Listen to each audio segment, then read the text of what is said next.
The reason you're frustrated, the reason you're angry, bitter, and honestly a little embarrassed about where you are right now is not because life is unfair to you, it's because you're running old software. Think about your phone. What it's running from 3 years ago, it's slow, it crashes, it can't handle the new apps. The world has upgraded, but the phone, it's still running what it always ran. That's you, internally, running a version of yourself that was built for a world that no longer exists.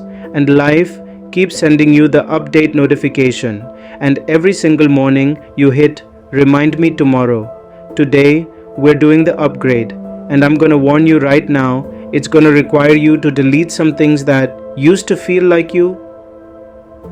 Let me tell you what starting over actually is, because culture has sold you a lie about it. They show you the highlight reel, the broke to millionaire, the rock bottom to redemption, the before and after with the abs and the Ferrari, and people look at that and they think, that's not my story, I don't have a dramatic enough rock bottom, I don't have a good enough comeback, so they do nothing. They wait for the perfect dramatic moment to start over. Here's the truth, starting over is not a moment. It's not a Monday.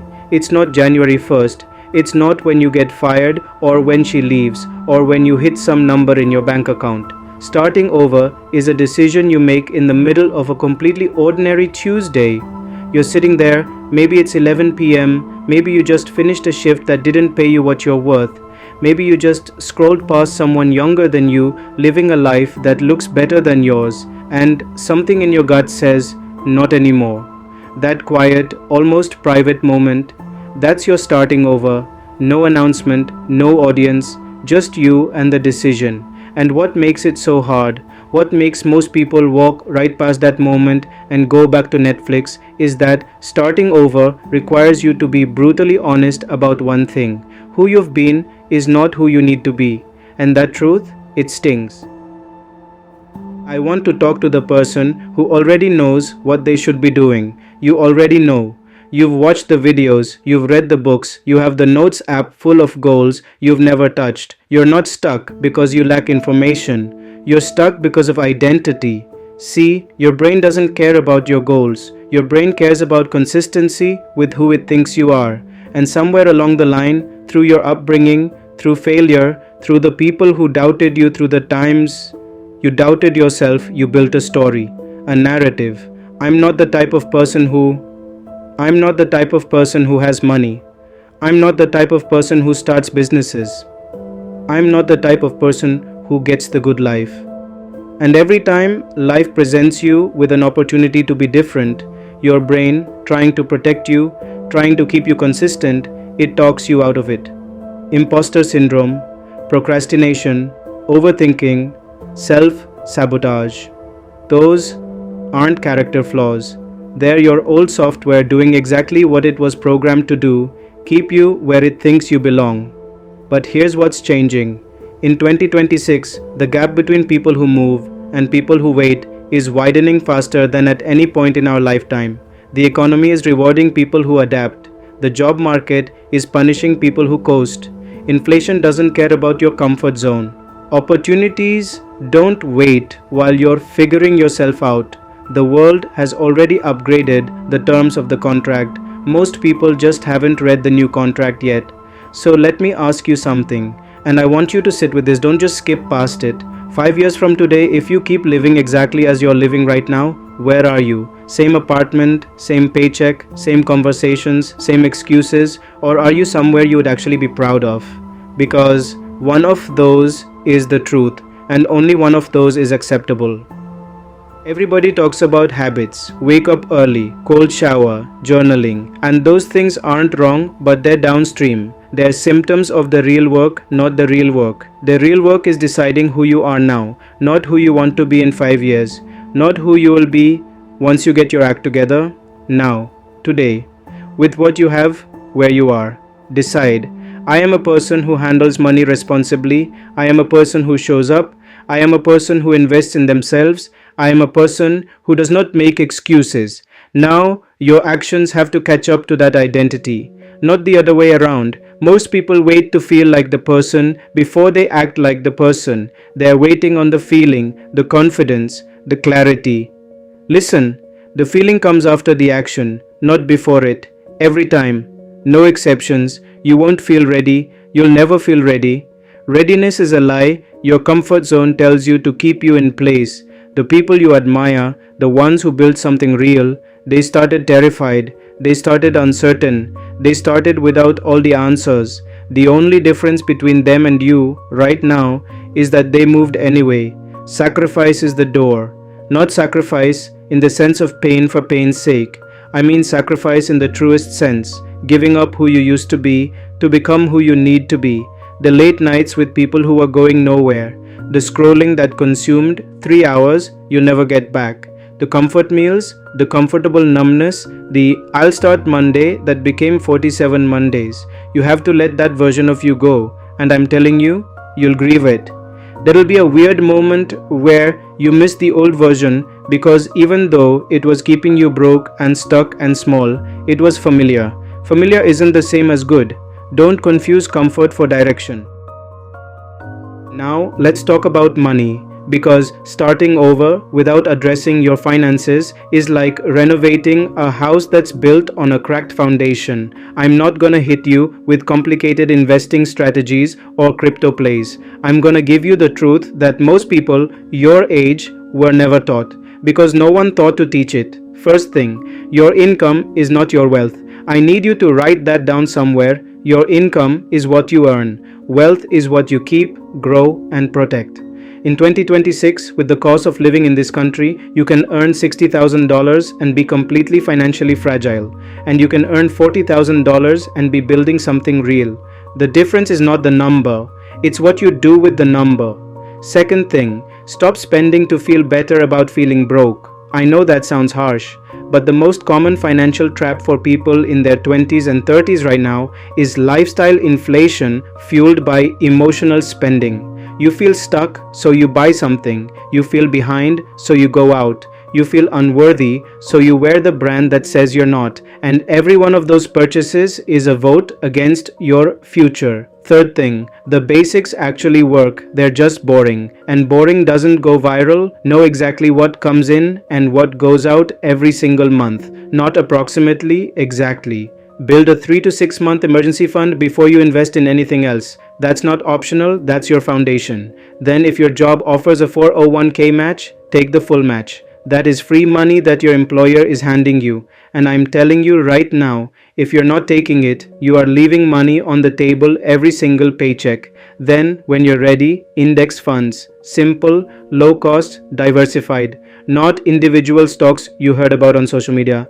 Not someone's course on making $10,000 a month. Index funds, compound interest, time. That's the boring truth that actually works. Here is the number you need to understand. The average 25-year-old who puts away $200 a month in a basic index fund at average market returns has somewhere around $500,000 by 60. Not rich, but free. And free beats rich for most people, because freedom means you work because you choose to, not because you have to.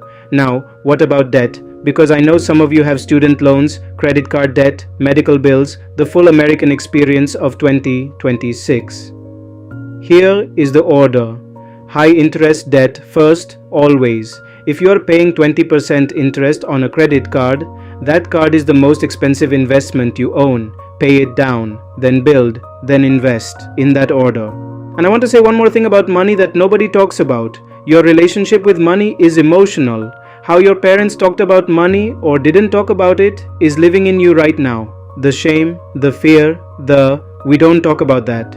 You have to surface that stuff and deal with it, because you cannot build wealth with a scarcity mindset. You can earn all the right things and still self-sabotage it all away if you haven't done that inner work. Let me talk about the world you're operating in, because context matters, and I want you to understand, not to scare you, but to wake you up to why the urgency is real.